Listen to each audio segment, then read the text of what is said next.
Welcome friends. আজকে আমাদের আলোচ্য বিষয় শঙ্খ ঘোষের বাবরের প্রার্থনা নামের কবিতাটি। ছোট্ট কবিতা, সংক্ষিপ্ত কবিতা। কবিতাটা বুঝতেও তোমাদের খুব অসুবিধা হওয়ার কথা নয়।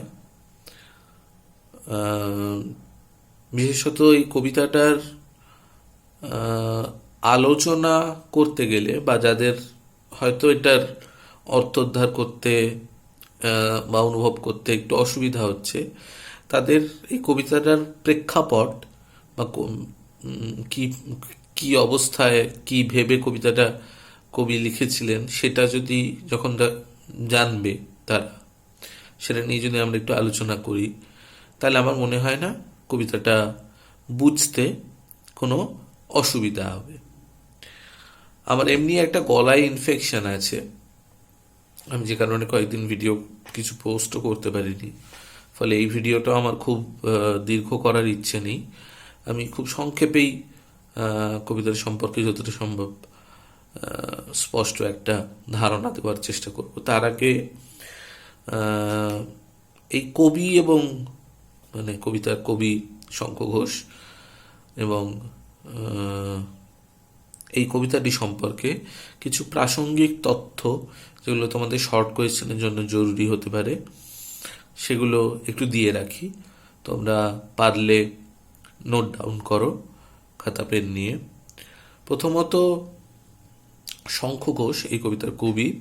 তার জন্ম 1932 সালে এবং বলাই বাহুল্য শঙ্খ ঘোষ এখনো জীবিত, 88 বছর বয়স, খুব প্রাণবন্তভাবে জীবিত। কারণ সমাজের বিভিন্ন ক্ষেত্রে বিভিন্ন অনভিপ্রেত ঘটনায়, সরকারের বিভিন্ন অনভিপ্রেত আচরণে তাকে আমরা বারবার সরব হতে দেখি, প্রতিবাদী মুখর হতে দেখি, সমালোচনা করতে দেখি। সুতরাং খুব বেশি মাত্রায় জীবন্ত তিনি, এবং আমাদের সিলেবাসের বোধহয় একমাত্র কবি যিনি এখনো সৌভাগ্যবশত জীবিত আছেন। তো এই শঙ্খ ঘোষের প্রকৃত নাম কিন্তু শঙ্খ ঘোষ নয়, তার চিত্তপ্রিয় ঘোষ হচ্ছে তার পিতৃদত্ত নাম।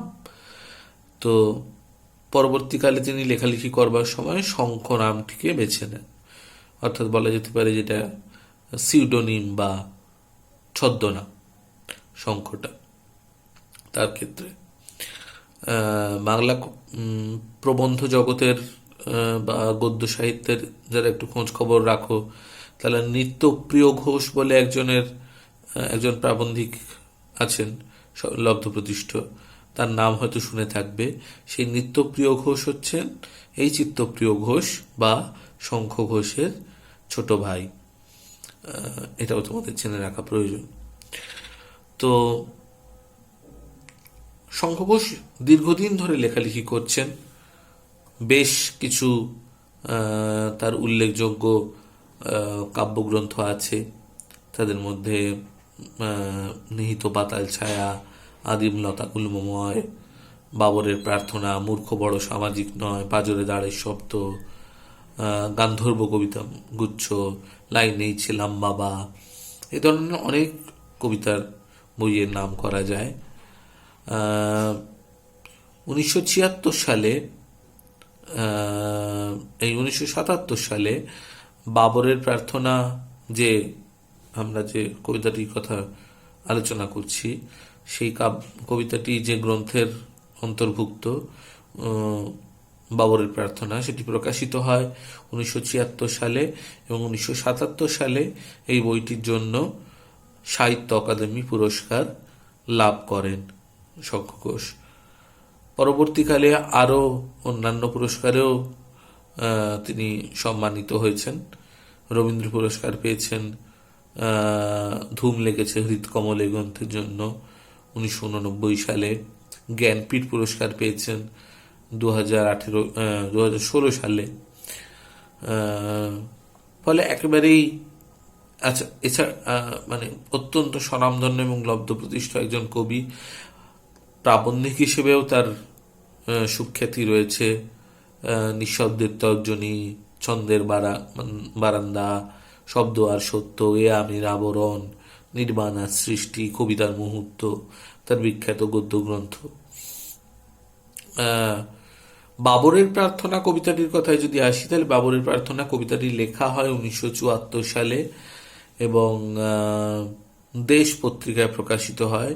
পরবর্তীকালে 1976 সালে প্রকাশিত বাবরের প্রার্থনা কাব্যগ্রন্থে এটি অন্তর্ভুক্ত হয়। আচ্ছা, এবারে প্রশ্ন হচ্ছে, আমাদের মূল, এটা তো গেল ভূমিকা। এবার আমরা যদি মূল কবিতাটায় আসি, সেটা হচ্ছে কবিতাটার নাম দেওয়া হচ্ছে বাবরের প্রার্থনা। এখন বাবরের প্রার্থনা বলতে বাবর নামটার সঙ্গে আমরা সকলেই পরিচিত। সেই বাবর হচ্ছেন ঐতিহাসিক চরিত্র বাবর, মোগল সম্রাট ভারতবর্ষের। তো তার প্রার্থনা বলতে কি বোঝানো হচ্ছে? অ্যাকচুয়ালি বাবর নামা বলে যে বাবরের যে জীবনী গ্রন্থ পাওয়া যায়, সেখানে একটা ঘটনার উল্লেখ করা আছে যে ঘরঘরার যুদ্ধ হয় 1529 সালে বাবরের বাহিনীর সঙ্গে আফগান সৈন্যবাহিনীর, এবং সেই যুদ্ধে আফগানদের পরাজিত করেন বাবর। তো যুদ্ধ জয়ের আনন্দ নিয়ে যখন তিনি রাজপ্রাসাদে ফিরে আসেন দিল্লিতে, সেখানে এসে তিনি খবর পান বা দেখতে পান যে তার পুত্র হুমায়ুন, হুমায়ুন তখন একেবারেই শিশু, সেই হুমায়ুন মৃত্যুশয্যায় শায়িত, কঠিন রোগে সে আক্রান্ত। তো তখন এরকম কথিত আছে, বাবর নামায় পাওয়া যাচ্ছে এরকম, যে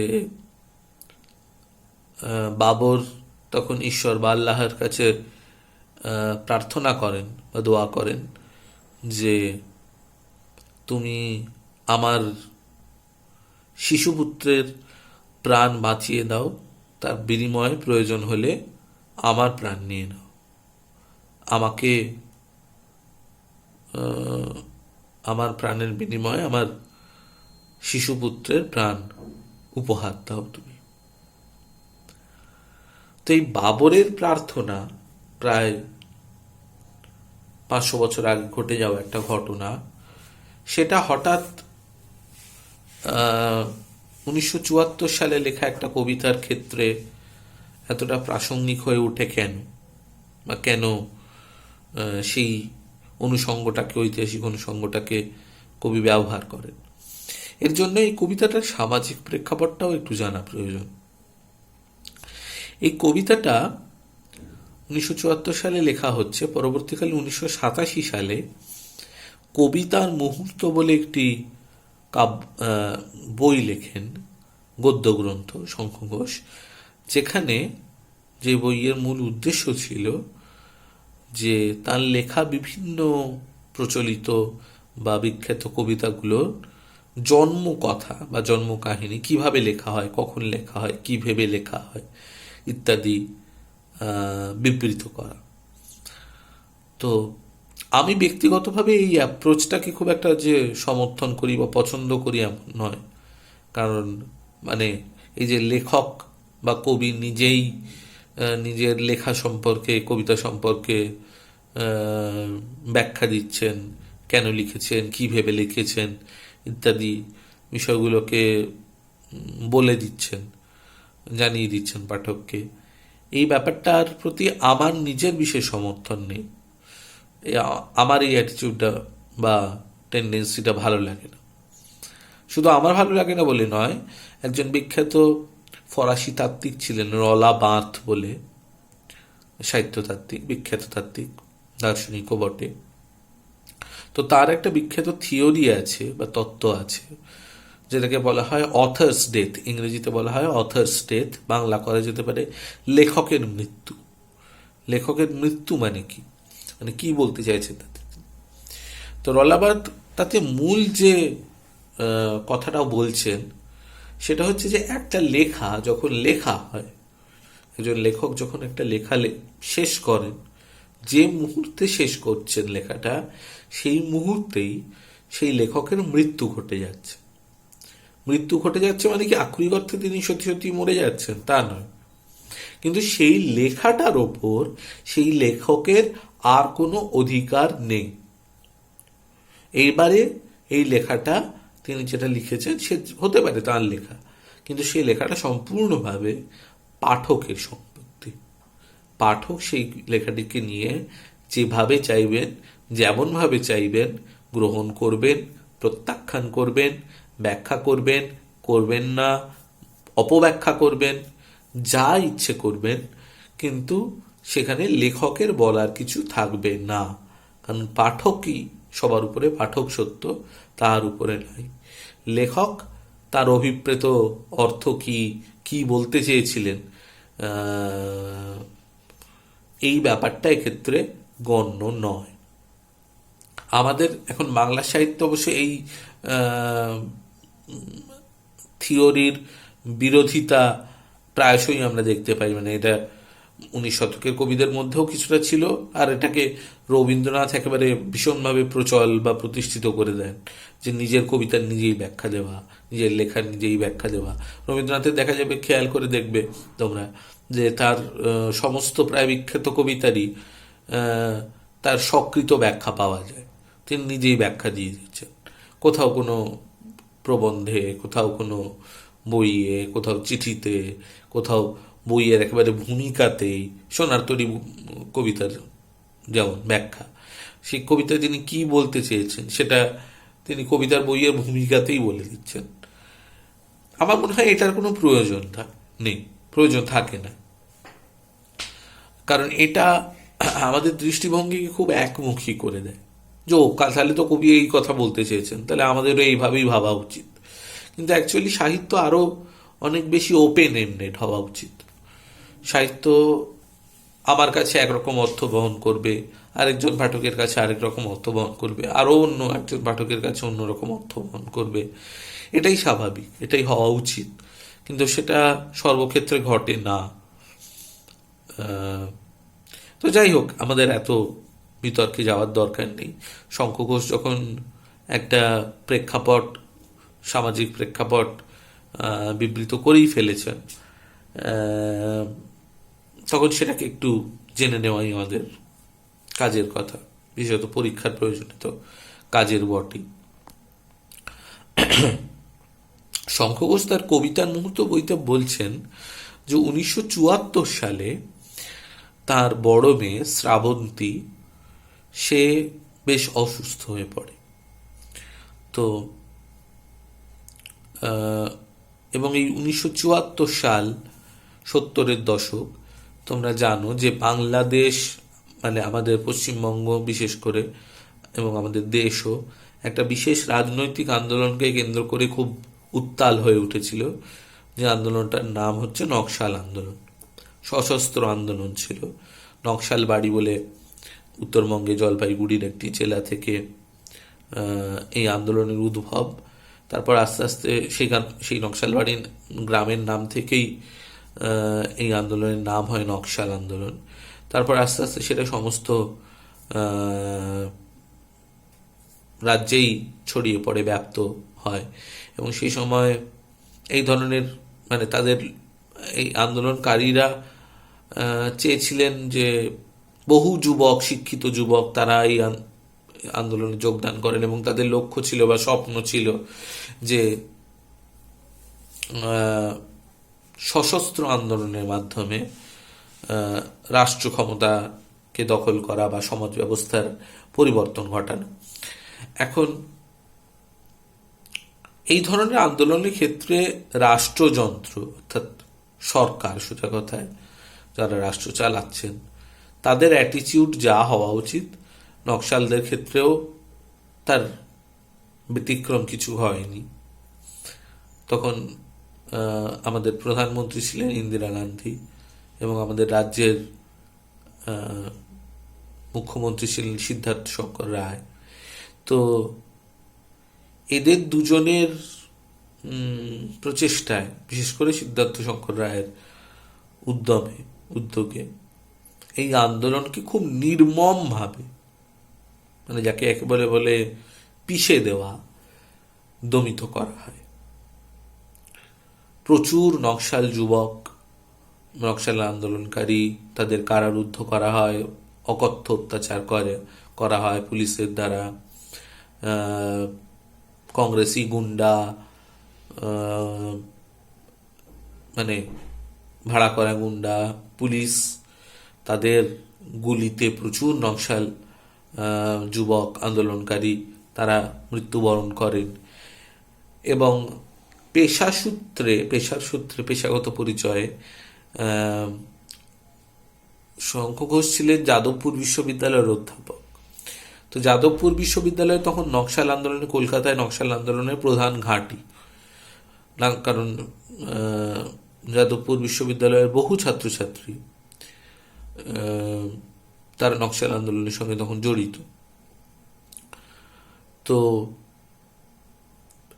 এমনকি নকশাল আন্দোলনের জড়িত একজন মানুষ তিমির বরণ সিংহ ছিল তার নাম। তো সেই তিমির বরণ সিংহ ছিলেন শঙ্কর ঘোষের অত্যন্ত প্রিয় একজন ছাত্র। তো সেই তিমির বরণ সিংহকেও পুলিশ গড়ের মাঠে গুলি করে মারে, হত্যা করে। দ্রোণ বলে একটি ছেলে, অত্যন্ত ব্রাইট স্টুডেন্ট ছিল, সেও পুলিশের গুলিতে মারা যায়। সেও শঙ্কর ঘোষের খুব ঘনিষ্ঠ এবং প্রিয় ছিল।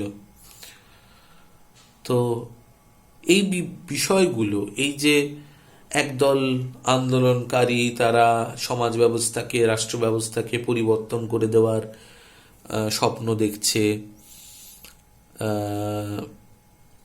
তাকে দমন করার জন্য রাষ্ট্রশক্তি সমস্ত উদ্যম লাগিয়ে, জোর খাটিয়ে তাকে দমন করার চেষ্টা করছে, সচেষ্ট হচ্ছে।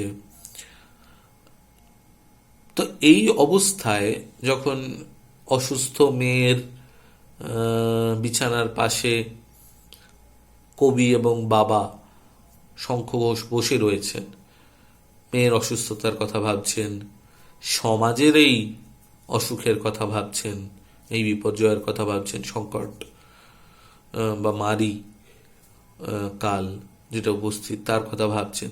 তো ভাবতে গিয়ে তার মনে হচ্ছে যে তার নিজের কথা, তিনি নিজের বিবেককে নিজে প্রশ্ন করছেন যে এই যে চতুর্দিকে এই চূড়ান্ত পারস্পরিক হন্যমানতা, এত যুদ্ধ, এত মৃত্যু, এত অত্যাচার, নির্মম নিষ্পেষণ, আবার তার পাশাপাশি একদল মানুষের, একদল তরুণ যুবকের একটা দুর্মর স্বপ্ন, সমাজকে বদলে দেওয়ার, রাষ্ট্রকে বদলে দেওয়ার, নতুনভাবে রাষ্ট্রকে তৈরি করার এই যে স্বপ্ন, এই অবস্থায় আমার ভূমিকা কি? What can I do? এখন আমার শঙ্কর ঘোষ হতে পারেন কবি, হতে পারেন অধ্যাপক, কিন্তু তিনি তো শ্রেণীগত পরিচয় একজন মধ্যবিত্ত। এবং আমাদের এই, আমরাও যে শ্রেণীতে বিলং করি আর কি, মধ্যবিত্ত শ্রেণী সমাজ বা মধ্যবিত্ত শ্রেণী, আমাদের একটা শ্রেণী বৈশিষ্ট্য বা শ্রেণীগত বৈশিষ্ট্য হলো, বা মধ্যবিত্ত শ্রেণীর একটা বৈশিষ্ট্যই হলো যে আমরা সবসময় খুব নিরাপত্তা প্রিয় হতে চাই, নিরাপত্তা খুঁজি সব জায়গাতে। সেটা আর্থিক নিরাপত্তা হতে পারে, পেশাগত নিরাপত্তা হতে পারে, অন্য যে কোনো নিরাপত্তা হতে পারে। কোনো জায়গায় রাস্তায় গন্ডগোল হচ্ছে দেখলে আমাদের মনে হয় না বাবা আমি যাব না, কি হচ্ছে যা হচ্ছে থাক, ছেড়ে। আমাদের বাবা মারা আমাদের সবসময় সাবধান করে, না বিপদের মধ্যে যাবি না, গন্ডগোল হতে পারে, যাবি না। আমার এখন 36 বছর বয়স, এখনও আমার বাবা মা আমাকে সাবধান করেন, বিশেষত মা তো করেনি। কোনো জায়গায় গন্ডগোল হচ্ছে বা কিছু বিপদ হতে পারে এরকম শুনলে না ওর মধ্যে যাওয়ার দরকার নেই। আমার মধ্যেও যে সেই টেন্ডেন্সিটা নেই তা নয়, যে বিপদকে এড়িয়ে চলে। একটি মধ্যবিত্ত যুবক সে যদি পড়াশোনা করার পরে চাকরি বাকরি না করে ব্যবসা করবে বলে ভাবে। বাবা মায়ের প্রথমেই পরামর্শ থাকে বা বন্ধু বান্ধবদের, ব্যবসা করবি, ব্যবসায় তো অনেক ঝুঁকি, তার থেকে একটা সরকারি চাকরি কর না, নিশ্চিন্ত একটা আয়ের উৎস থাকবে তোর, ব্যবসায় তো যে কোনো দিন ভরাডুবি হতে পারে। তার মানে মধ্যবিত্ত ব্যবসা করে না তা নয়, কিন্তু আমি বলছি যে এখনো প্রধানত ট্রেন্ডটা হচ্ছে আমরা সরকারি চাকরি খুঁজি।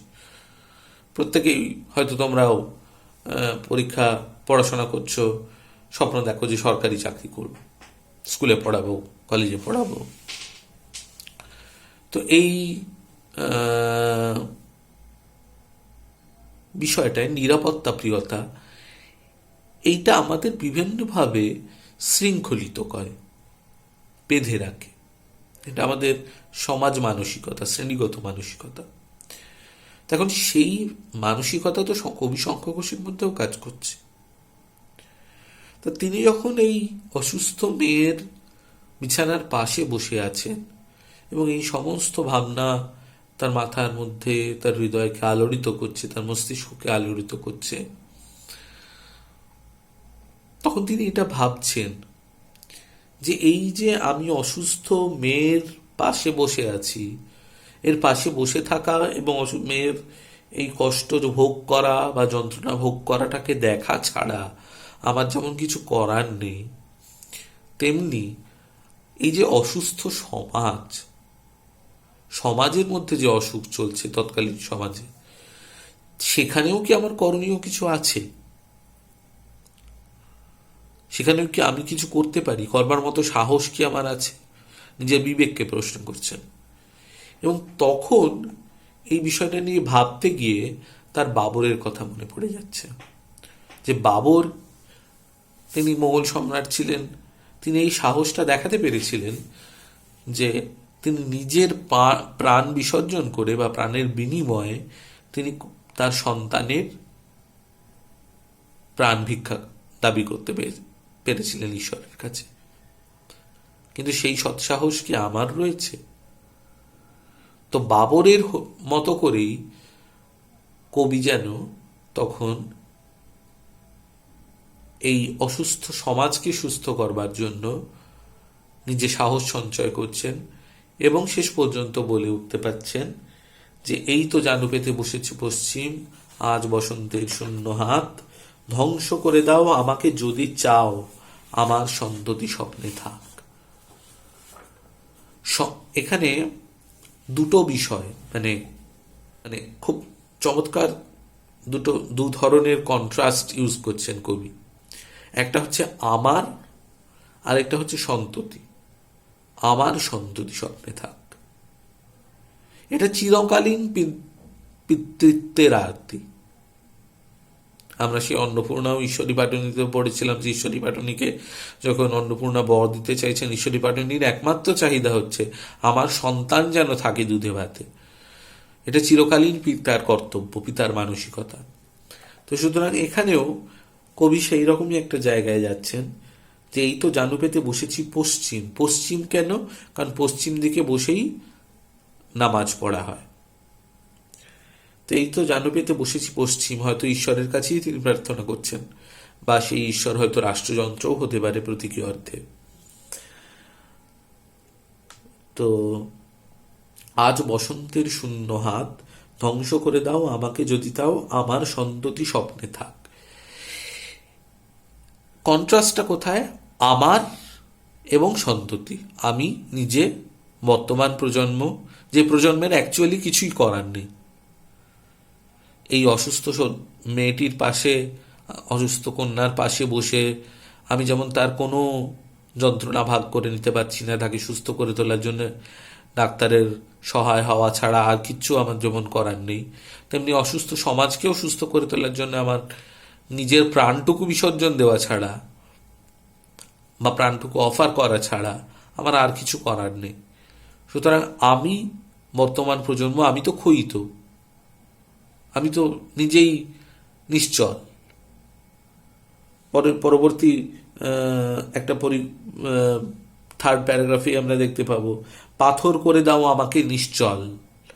আমি তো নিশ্চল হয়েই রয়েছি, পাথর করে দাও বলার আর আলাদা করে কিছু নেই। আমার তো সত্যি তো, আমার তো করণীয় কিছু নেই, আমি তো অকর্মণ্য, আমি অকর্মক ভূমিকা পালন করছি, আমি তো কোনো সক্রিয় ভূমিকা পালন করতে পারছি না সমাজকে তার সমাজের এই ক্ষত সারাবার জন্য। আর দ্বিতীয় দিকে রয়েছে সন্ততি। সন্ততি মানে কি? সন্তান। তো এই সন্ততি হচ্ছে ভবিষ্যৎ। আমি হচ্ছি বর্তমান, সন্ততি হচ্ছে ভবিষ্যৎ, আমার স্বপ্ন। আমরা আমাদের অনেক বাবা মাকেই বলতে শুনি যে আমার স্বপ্ন, আমার জীবনের যে অপূর্ণ স্বপ্নগুলো সেগুলো আমার ছেলে পূরণ করবে কি আমার মেয়ে পূরণ করবে। আমি ডাক্তার হতে চেয়েছিলাম, আমার বাবা মা আমাকে ডাক্তারি পড়াতে পারেননি, আমাদের আর্থিক অবস্থা ভালো ছিল না, আমি চাই আমার ছেলে ডাক্তার হোক। এই যে আমাদের স্বপ্নগুলো বেঁচে থাকে আমাদের পরবর্তী প্রজন্মের মধ্যে দিয়ে, এবং সেই ভবিষ্যৎটা যেন সুরক্ষিত হয়, নিশ্চিন্ত হয়। আমার সন্ততি স্বপ্নে থাক, স্বপ্নের মধ্যে লালিত হোক সে, স্বপ্নময় একটা জগতে, সুন্দর জগতে, যেখানে কোনো দুঃস্বপ্নের কালিমা নেই, সেখানে সে লালিত হোক, পালিত হোক, প্রবর্ধিত হোক। সুতরাং একদিকে আমি, দ্বিতীয় দিকে হচ্ছে সন্ততি। আর দ্বিতীয়ত, এটা একটা কন্ট্রাস্ট, এই কন্ট্রাস্ট বারবার এখানে আসবে। আর দ্বিতীয়ত, শূন্যতা এবং বা নেতিবাচকতা, রোগ জীর্ণতা, তার সঙ্গে সঙ্গে তার পাশাপাশি সম্ভার, প্রাচুর্য, এই দুটোর কন্ট্রাস্ট, বৈপরীত্য কিন্তু এই কবিতায় বারবার আমাদের চোখে পড়বে।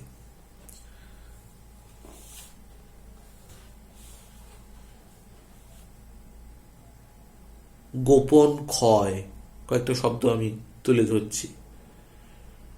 শূন্যের আজান গান, শূন্য, বসন্তে আজ বসন্তের শূন্য হাত, দ্বিতীয় লাইনেই বলা হয়েছে। তৃতীয় স্ট্যান্ডায় এসে আবারও ধূসর শূন্যের আজান গান, শূন্যতা, পাপের বীজাণু, মৃত্যু পুড়িয়ে দেয় সব হৃদয় হাড়, জীর্ণ করে ওকে কোথায় নেবে। এই যে জীর্ণতা, শূন্যতা, এগুলো সমস্ত হচ্ছে নেতিবাচক দিক। কিন্তু শুধু নেতিবাচকতাই এই কবিতার মধ্যে রয়েছে তা নয়, ইতিবাচকতাও রয়েছে। কি ধরনের ইতিবাচকতা? কোথায় গেল ওর স্বচ্ছ যৌবন, যৌবনের কথা বলা হচ্ছে। আমারই বর্বর জয়ের উল্লাস। আমরা বাবরের প্রার্থনাতেও, মানে মূল বাবরের প্রার্থনাতেও পেয়েছিলাম যে জয়ের উল্লাস। তিনি কর্মরার যুদ্ধে জয়লাভ করে সেই উল্লাস নিয়ে যখন বাড়িতে ফিরছেন, ফিরে এসে খবর পাচ্ছেন যে হুমায়ুন অসুস্থ, তার পুত্র অসুস্থ। জয়ের উল্লাস, প্রাসাদের আলোর ঝলসানি, এই আমারই হাতে তো দিয়েছ সম্ভার। এই যে সম্ভার, ঝলসানি, আলোর ঝলসানি, জয়ের উল্লাস, এগুলো সমস্ত হচ্ছে আবার ইতিবাচক দিক। ইতিবাচক মানে কিন্তু সত্যি সত্যি পজিটিভ নয়, আপাত দৃষ্টিতে পজিটিভ। বাইরে থেকে দেখে মনে হবে আলোর ঝলসানি। আলোর ঝলসানির বৈশিষ্ট্য কি? চোখ হঠাৎ করে ঝলসে যায়, কিন্তু যখন আলোটা, মানে চোখটা থিতু হয়, তখন দেখি যে চারদিকে অন্ধকার ছাড়া কিছু নেই। একটা তুবড়ি বাতি যখন জ্বালানো হয়, সামনেই কালী পুজো আসছে, অনেকে হয়তো জ্বালাবে, যদিও হাইকোর্ট বাজি নিষিদ্ধ করে দিয়েছে। যাই হোক, তবু যখন জ্বালানো হয়, সেই আলোর ঝলসানিতে চোখ ঝলসে যায়। কিন্তু যখন সেই তুবড়ি বাতিটা নিভে যায়, তখন দেখি যে চতুর্দিকে অন্ধকার ছাড়া কিছু নেই। সুতরাং এটা হচ্ছে নেতিবাচক দিক। মানে আপাত দৃষ্টিতে ইতিবাচক, কিন্তু আসলে সেটা অন্তর্শ্বাস শূন্য, শূন্য গর্ব। আমাদের বর্তমান দেশীয় রাষ্ট্রীয় প্রেক্ষাপটের কথা যদি ভাবি, ডিজিটাল ইন্ডিয়া, আচ্ছে দিন, আমি কোনো রাজনৈতিক বিতর্কের মধ্যে যাচ্ছি না, এই সমস্ত কথা আমরা বারবার শুনি। দেশ অগ্রগতির পথে চলেছে, উন্নতির পথে চলেছে, এই হচ্ছে ওই হচ্ছে, এই স্যাটেলাইট পাঠানো হচ্ছে মহাকাশে, মঙ্গলযান পাঠানো হচ্ছে, কিন্তু তা সত্ত্বেও তো বহু মানুষ প্রতিদিন অনাহারে অর্ধাহারে মারা যায় এই দেশে, স্বাধীনতার ৭৫ বছর পেরিয়ে যাওয়ার পরেও। মুকেশ আম্বানি, জিও কোম্পানির মালিক, তিনি ১.৫ বছর ধরে গোটা দেশকে ফ্রিতে ইন্টারনেট দিলেন। কোথাও কেউ শুনেছে যে মুকেশ আম্বানি এই দেশের মানুষকে, দরিদ্র মানুষদের বা নিরন্ন মানুষদের ফ্রিতে ১.৫ বছর ধরে চাল ডাল উপহার দিচ্ছেন? শুনেনি। সুতরাং আমরা বাধ্যত উন্নতির পথে চলি বটে, কিন্তু এখনো আমাদের দেশে কত অশিক্ষা, কত অনাহারে মৃত্যু, ফেটাল ডেথ, মানে শিশু মৃত্যু, নবজাত শিশুর মৃত্যু, নবজাত শিশু মানে শিশু প্রসব করতে গিয়ে মায়ের মৃত্যু, কারণ গর্ভাবস্থায় মায়েদের, ডাক্তারদের পরামর্শই থাকে যে পুষ্টিকর খাওয়া দাওয়া করবেন, পরিশ্রম করবেন না। পুষ্টিকর খাওয়া দাওয়া করবার সামর্থ্যই নেই সেই পরিবারের, সুতরাং সন্তান প্রসব করতে গিয়ে মৃত্যু আসে, মৃত্যু ডেকে আনে নিজেরই ঘরে, মৃত্যু দানা বাঁধে ভেতরে ভেতরে। ফলে বাহ্যিক চাকচিক্যের ভেতরে একটা অন্তঃশ্বাস শূন্যতা, শূন্য গর্ভতা বাসা বাঁধতে শুরু করে। ঠিক যেমন বলছেন যে শরীর এবং শরীরের ভিতরে বাসা করে লক্ষ্য নির্বোধ পতঙ্গের, শরীরের ভিতরে বাসা করে, বাইরে থেকে দেখে কিছু বোঝা যাবে না, কিন্তু ভিতরে একটা রোগ, জীর্ণতা, শূন্যতা আমাকে ক্ষয় করে চলেছে। আমাকে ক্ষয় করে চলেছে মানে কি? রাষ্ট্রকে ক্ষয় করে চলেছে, সমাজ ব্যবস্থাকে ক্ষয় করে চলেছে। তো এই পচনশীল, এই রোগ জীর্ণ, এই শূন্য গর্ভ সমাজ ব্যবস্থাকে বদলে দেওয়ার স্বপ্ন দেখে যারা, যে ভবিষ্যৎ প্রজন্ম, আমি তো পিতা হিসেবে আমি আর কি চাইতে পারি? আমার তো নিজের কিছু করার নেই। আমি যদি নিজে সকর্মক হতে পারতাম তাহলে তো সমাজ ব্যবস্থাকে আমিই বদলাতে পারতাম। আমি তো কোনো সক্রিয় ভূমিকা নিতে পারছি না, কিন্তু যারা নিতে পারছে, যে তরুণ প্রজন্ম, যে ভবিষ্যৎ প্রজন্ম, তারা এই সমাজ ব্যবস্থাকে বদলে দেওয়ার, নতুন করে সমাজ ব্যবস্থা গড়বার, একটা বেটার সমাজ ব্যবস্থা গড়বার স্বপ্ন দেখতে পায়, দেখার সাহস দেখায়, তারা স্বপ্নে থাকুক, স্বপ্নের মধ্যে দিয়ে তাদের জীবন লালিত হোক, তারা ভালো থাকুক, এটুকুই বলার। আমার মনে হয় না এরপরে কবিতার টেক্সটটা তোমরা আরেকবার পড়ো, আমার মনে হয় না বুঝতে কিছু অসুবিধা হবে। আচ্ছা, দুটো তথ্য আমি দিতে ভুলে গিয়েছিলাম, সেটা হচ্ছে যে এই কাব্যগ্রন্থটি উৎসর্গ করা হয় রূপ, রূপা এবং রূপমকে জন্মদিনে। উৎসর্গপত্রে লেখা ছিল রূপ, রূপা এবং রূপমকে জন্মদিনে। এটা একটা তথ্য, এটা শর্ট কোয়েশ্চেনের জন্য গুরুত্বপূর্ণ। এবং আরেক দ্বিতীয় হচ্ছে যে এই কবিতা গ্রন্থের প্রচ্ছদ অঙ্কন করেন বিখ্যাত শিল্পী পূর্ণেন্দু পত্রী। আজকে এই পর্যন্তই থাক, ছোট করব বলেও ভিডিওটা অনেক বড়ই হয়ে গেল। তো আজকে এই পর্যন্তই, পরে আবার নেক্সট ক্লাসে দেখা হবে। Thank you.